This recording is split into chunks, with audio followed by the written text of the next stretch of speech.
If I slept with 50 men, would you date me? That's the conversation we're going to have here today on Self Love Monday. Voice went out right there. I don't know where that came from, but I don't know if it's the topic that caused the voice to go out. But think about that. Those that know me, you know the answer, the way I feel about that. This comes down to truly how you feel about yourself. For the fact that you would go to bed with 50 people tells me a lot about yourself. And especially in this particular conversation, the young lady was making the comment. She says, even though my body count is 50 men, I'm a high value woman. Woo! But you guys know this is why I distinguish. And that's why I said those of you who know me know my response to this. Because you know, I keep saying high value person and portfolio, which means the assets that you have, are two totally different conversations. That's the challenge in our society is a lot of people are linking high value to what you have in terms of your cash flow, your material things, all the outside stuff, the stuff that people keep thinking is the most important things. Those are assets. Your portfolio can have a high value or large volume or whatever words you want to use. That has nothing to do with you as an individual. When we talk about, to me, if you say high value man, I'm asking about the integrity and the character, the value that the individual is bringing to the table. That's why if you say high value woman, I'm looking at the woman, not what she owns. I don't even need to see all the stuff that's around her. I'm looking at her. That's why I said we have to learn how to separate the two. So, with that said, to say you're a high value woman and your body count is 50 men, how do you really feel about yourself? And I know even this young lady was just saying that in theory. And she was saying basically, well, I've been single for a long time. Doesn't that count? Well, no, you still got 50 men under your belt. To me, now for others, take it and run. For me, and what the guy had responded, which was pretty funny, he said, if women wore the number on their head on how many body counts they had, how it would change our whole society.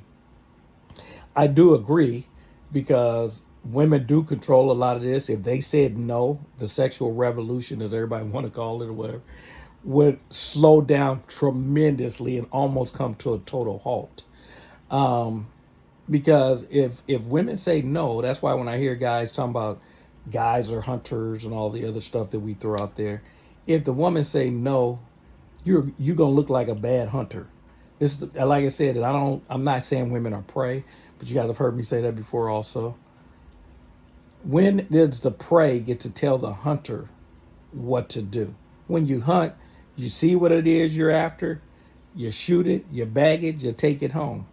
You ain't got no say in this. If she says no, you're done. What kind of hunter is that?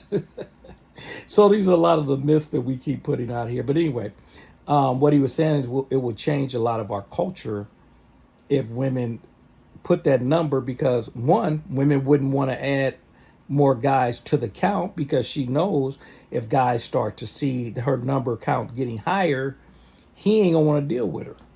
So therefore, she would take it upon herself to make sure her body count doesn't get high.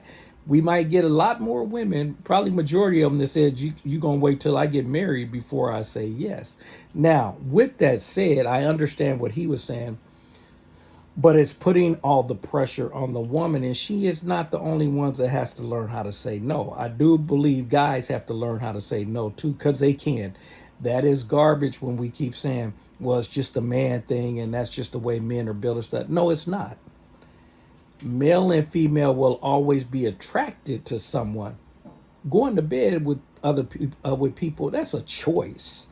And we have to start taking responsibility for that and quit trying to say, well, men, that's just the way. No, I personally don't like hearing it because it makes it sound like men are animals. They can't control themselves. And unfortunately, a lot of guys want to buy into that because it allows them not to be accountable for their actions. I'm not one of those guys. I'm not going to accept that as an excuse for guys that are sleeping around and have no character and integrity. That's just a choice that they're making, and they're using that as an excuse to justify their actions. So, anyway, I think you guys kind of got my point. When I talk about is that a high value, for me personally, no. It's the same thing when we talk about, I've used the example of if a person's out here selling drugs, they're out here committing crimes, they're doing whatever it takes. Am I actually looking at that person and say that's a high value person? And even though they have money, they have resources, they have all that, is that really a person I'm going to look at and say high value? No. For me personally, the answer is absolutely no. I am definitely looking at the individual. That's why we said high value man, high value woman.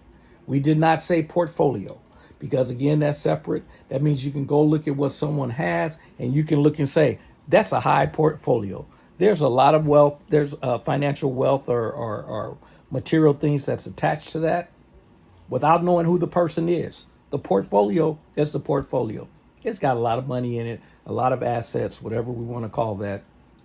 That ain't got nothing to do with the person that you attach to it. Once you attach the person, I can look and say that's a person whose values are very low, and but they do have a high value portfolio. You guys follow me? So anyway, as you guys know, it ain't right, it ain't wrong. It is my opinion.